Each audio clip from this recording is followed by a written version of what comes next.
Welcome to our online session for mathematics. Today we will do lesson number 4. Lesson number 4 is very important for your future studies, especially of 8th standard and 9th standard. It is basically related to geometry. Geometry means construction, okay? And construction with some part of calculations, some calculus as well as some construction part. So if you understand the rules of some topics which we are going to discuss and some calculation part, you will easily go through this lesson. It's very easy if you have had learned in 6th and 7th standard. So first we will understand altitudes and medians of triangle. What is triangle? Triangle is something like that, yes? Right angle, an obtuse angle and an acute angle triangle. So this is acute angle, this is a right angle, and if you want you can understand this is an obtuse angle triangle. So basically there are three types of triangles, and when we divide, when we take a 90-degree or 90-degree thing is called altitude, is called altitudes. So for a right angle triangle this is 90, so this is altitude. If we take another, it will come here, this is will be altitude. In obtuse angle, if you try to draw altitude, this will be altitude. For this side we have to draw a perpendicular here, so it will be altitude, and for this side altitude will be somewhere around this portion, so it will be altitude, and then these three sides will join together at a point, at some point, and this point will be called altitude will call orthocenter. Orthocenter, that means if we have altitudes, three altitudes, this point is called orthocenter. Orthocenter will be denoted with O, letter O. Always remember, orthocenter will be denoted with O, and it will be inside the triangle for acute angle triangle. Inside the triangle in acute angle, on the triangle for right angle, and outside the triangle for obtuse angle. Outside the triangle for obtuse angle. So I hope you understood altitudes. Altitudes, there are three altitudes in a triangle. You can see 1, 2, 3. Three sides, so three triangles, and it is not necessary that the side on which the altitudes will fall will be equal. Means this both the side will can be equal or cannot be equal. ये equal हो भी सकते हैं और नहीं भी हो सकते हैं, लेकिन वो 90 होंगे, 90 होंगे from the vertex. Okay, so this was the main thing for altitudes. Now I will take a brief discussion about median. About median. Now there are three medians. Again, a right angle triangle we will take, acute angle triangle we will take. So median, the median means a midpoint. So for example, this is 4 centimeter. So midpoint will be 2 centimeter. Midpoint means जो दोनों को equal divide कर देंगे उसको mid point बोलेंगे, और उस line को हम लोग मिड पॉइंट बोलेंगे, मीडियन बोलेंगे. तो ये दोनों साइड इक्वल हो जाएंगे, तो ये मीडियन है जिस पे मिड पॉइंट होता है. समझिए कि ये दोनों ट्राइंगल है, ऐसा ऐसे ट्राइंगल है, तो इसमें मिड यहाँ पे जो मीडियन होगी वो ऐसा होगा, स्ट्रेट नहीं होगा वो, तो ये दोनों साइड इक्वल हो जाएंगे. और समझिए कि ये 3 सेंटीमीटर था, तो ये 1.1, 1.5 and 1.5. Okay, so median easy है. आपको उस सेगमेंट का हाफ लेना पड़ेगा, जैसे इसका हाफ लिए यहाँ पे आया, इसका हाफ लिए यहाँ पे आया और फिर इसको ज्वाइन किए, तो ये मीडियन हो जाएगी. जिस मीडियन जो पॉइंट पे टच होगी उसको हम लोग सेंट्रॉइड बोलते हैं, and this centroid is denoted with letter G. Now let's start our lesson. This is the basic thing. So altitude is normally height of the triangle. Altitude is normally height of the triangle. Median is generally the midpoint of the triangle. Okay. So in short, altitude is height, perpendicular height, and median is the midpoint. Okay. So we'll start with the fantastic lesson of 8th standard, that is lesson number 4. Question number 1, if you see your textbook, please open it. This is the triangle LMN. Okay. Now just we have said that a 90 degree will be altitude. 90 degree वाला altitude होगा, और ये जो line है x वाला वो median होगा. तो in triangle LMN dash is altitude. Altitude कौन सा है? LY. LY. तो segment के लिए हम लोग या तो ऐसा बार लिखते हैं, या फिर आपको नहीं लिखना है तो ऐसे easy style LY भी ले सकते हो. Okay. And dash is the median. तो median कौन सा है? LX. LX. बार लिखेंगे तो चलता है. तो क्वेश्चन नंबर 1 इतना ही है, आपको समझना है. अगर आपने डेफिनेशन समझा तो आप कर सकते हो. मतलब हाइट वाला जिसपे परपेंडिकुलर हाइट होगा वो एल्टीट्यूड, और don't go by this diagram because this may be wrong. Go look in the text book page number 80, Page number 22. Page number 22, you will find the same diagram of question number 1. So keep your textbook handy with you. Now question number 2. I will not write the question. You have to read the question along with me. So the question is, draw an acute angle triangle PQR. So we have to draw PQR, and it should be acute. ACUTE. What is acute? Less than 90 degree triangle is a acute angle triangle. Draw all its altitudes. We have to draw altitudes. Draw altitudes. Name the point of concurrence and point of concurrence. So this we have to draw. Let's start. We will draw a triangle. एक triangle ले लीजिए, समझिए कि ये 5 centimetre का है, and we are doing acute angle. So we will take angle which is less than 90. We will take 60 degree.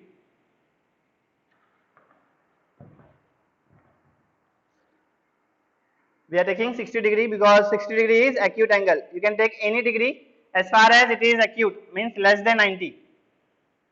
90 से कम वाला कौन सा भी आप एंगल चूज कर सकते हैं.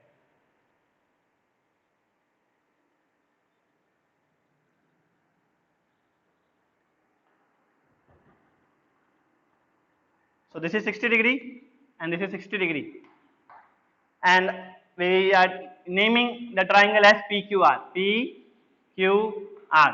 So this part is completed. Okay. Now altitude. This is very important to understand. अब altitude कैसे बनाते हैं वो सीखिए. Now we will try. आप राउंडर का समझिए, फर्स्ट पॉइंट जो है, जो पॉइंट है वो पॉइंट P पे रखिए. Keep at point P and take a normal cut. An arc, एक आर्क बनाइए आप on segment QR, opposite side के ट्राइंगल पे ऐसा बनाइए आर्क जो 2 पॉइंट पे कट हो, और 2 पॉइंट्स आप देख सकते हैं कि ये पॉइंट E और F, point E and F. हमने क्या किया, एक ट्राइंगल बनाया, पॉइंट P पे हमने राउंडर का पॉइंट रखा और एक आर्क बनाया इस सेगमेंट पे. We have drawn a arc on segment QR और 2 पॉइंट मिले, पॉइंट E एंड F. अब पॉइंट E एंड F का मोर देन हाफ लेना है, मोर देन हाफ, और मोर देन हाफ के लिए एक बार ऊपर एक बार नीचे, एक बार ऊपर एक बार नीचे E से, और एक बार one time you have to take from E and second time from F.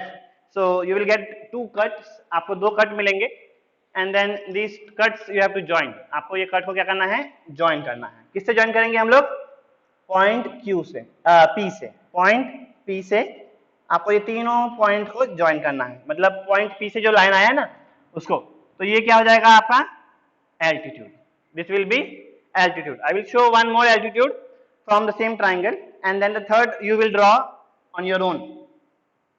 Now we are trying to draw altitude from point Q से बना रहे हैं हम लोग. So क्या करेंगे हम लोग, we will take a arc on segment opposite side. Q का opposite side क्या आ रहा है, PR. ठीक है, तो इसका नाम दे देंगे हम लोग, name it. इसका नाम क्या लिखेंगे हम लोग, समझिए कि M and N, ये 2 पॉइंट है. These are the 2 points. अब इस 2 पॉइंट का मोर देन हाफ लेना है. इस 2 पॉइंट का to take more than half in the rounder. More than half मतलब आधे से ज्यादा और पूरे से कम.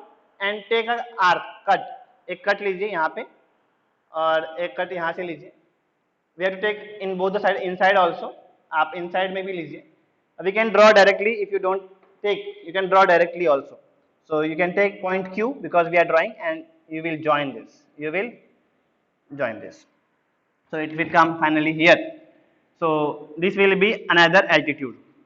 Third altitude you can imagine, if you are very smart, you can take point R. It will pass through common point. And you will draw the third one also. So this will be the third altitude. Okay. And the point of concurrence. This is the point of concurrence. We have to name it as O. आप question पढ़ेंगे तो उसको point को नाम क्या बोल रहा है, वो O देने के लिए बोल रहा है. एक्यूट एंगल बनाए, एल्टीट्यूड्स बनाए, एल्टीट्यूड्स में 90 डिग्री का साइन लिखना है, एल्टीट्यूड्स बनाए, और पॉइंट ऑफ कॉन्करेंस कैसे आया, जहां पे सब पॉइंट्स मीट हो गए उसको पॉइंट ऑफ कॉन्करेंस बोलेंगे. Okay. Now question number first we will discuss question number 7. Question number 7 is the last question of your problem set practice set 4.1. Point G is the centroid. अब हम centroid के बारे में पढ़े थे. What is centroid? Median बनाते हैं ना, मीडियन का सेंट्रॉइड होता है. मीडियन मतलब ट्राइंगल होगा, उसका मिड पॉइंट, उसका मिड पॉइंट मतलब ये दोनों इक्वल. अगर ये 6 सेंटीमीटर का है तो ये 3 और ये भी 3. ओके, तो इसको 3 मीडियन ऐसे बनाएंगे अलग अलग, 3 medians and it is denoted by G. Centroid इसको भी बोलते हैं. तो point G is the centroid. तो ये पॉइंट G है सेंट्रॉइड ऑफ ट्राइंगल ABC. अब याद रखना है कि सेंट्रॉइड का जो रूल है, द रूल इज 2:1. 2 रेशियो में बांट देता है. मतलब जो बिगर पार्ट होगा वो 2 रेशियो में होगा, जो स्मॉलर पार्ट होगा वो 1 रेशियो में होगा. तो अगर समझिए कि ये AP, if AP is 3 centimetre, if अगर AP 3 सेंटीमीटर है तो AG कितना होगा, AG 2 और GP कितना होगा, GP 1. ऐसा कुछ होगा. ये 3 कैसे आया, ये 3 क्यों लिए हम लोग, टू अंडरस्टैंड. और ये 2:1 को अगर ऐड करेंगे 2 + 1 तो 3, मतलब 3 equal ratios, 3 equal parts, 3 equal ratio. तो हम सेगमेंट को 3 इक्वल रेशियो में डिवाइड कर सकते हैं. Okay, understood. Now they are saying that PG is the centroid of triangle ABC, and now they want something from us, RG. If length RG कहाँ पे है, ये RG is 2.5, तो इसको 2.5 बोल रहे हैं वो लोग. Then find GC, तो उनको GC फाइंड करना है, ये पूरा फाइंड करना है. आप देख सकते हो RG स्मॉलर है और GC डबल है, उसका बड़ा है. तो समझी बात है, डबल है तो कितना होगा, 2.5 है डबल, 2 टाइम्स, क्योंकि 2:1 है, 2:1. तो ये 2.5 है तो ये कितना होगा, 2.5 + 2.5, 2 बार, तो कितना होगा 5 सेंटीमीटर, 5 यूनिट. सेंटीमीटर नहीं दिया है, 5 यूनिट. Okay, now BG. अब BG क्या दिया है, ये देखिए BG. अब देखेंगे तो BG कितना है, बड़ा है कि छोटा है, बड़ा है, बड़ा है ना. तो ये वाला पार्ट 1 पार्ट होगा और ये वाला पार्ट 2 पार्ट होगा, 2:1. तो ये सेकंड पार्ट 2 पार्ट है, ये 1 पार्ट है. तो कितना बोल रहा है BG, कितना बोल रहा है, BG 6 बोल रहा है. Then find BQ. तो BQ कितना होगा, ये 6 है, तो ये 2 पार्ट में डिवाइड करो, हाफ हाफ करो तो कितना होगा, 3. 6 का 3 + 3 6, 2 बार करेंगे तो 3 + 3 6 होता है ना, 3 + 3 6. तो ये पार्ट कितना होगा, एक पार्ट 3, तो 6 + 3 9. तो BQ कितना हो जाएगा, 9 यूनिट. आप यूनिट नहीं लिखोगे तो भी चलेगा. अब AP देखो, AP पूरा दिया है. What is AP, 6. ये पूरा का पूरा दिया है 6. So this total is given 6 unit. AG बड़ा है तो 2 रेशियो में आएगा. तो 6 को इक्वल पार्ट में डिवाइड करो, कितने रेशियो में डिवाइड करेंगे, 3 रेशियो में. तो 6 को 3 रेशियो में डिवाइड करो, 3 रेशियो में, 3 1 जा 3 2 जा. तो स्मॉलर पार्ट कितना होगा, 2, यहां से लेके यहां तक 2 रेशियो. और ऊपर कितने बजाएंगे, 6 है टोटल, तो ये 2 हो गया, तो 6 - 2, 6 - 2 विल बी 4. तो आंसर कितना आएगा, AG कितना आएगा, AG will be 4, AG will be 4. और GP कितना होगा, GP will be 2. I hope you understood this. I will discuss 2 more drawing part in the next video. Thank you students, and do complete this in your notebook and workbook.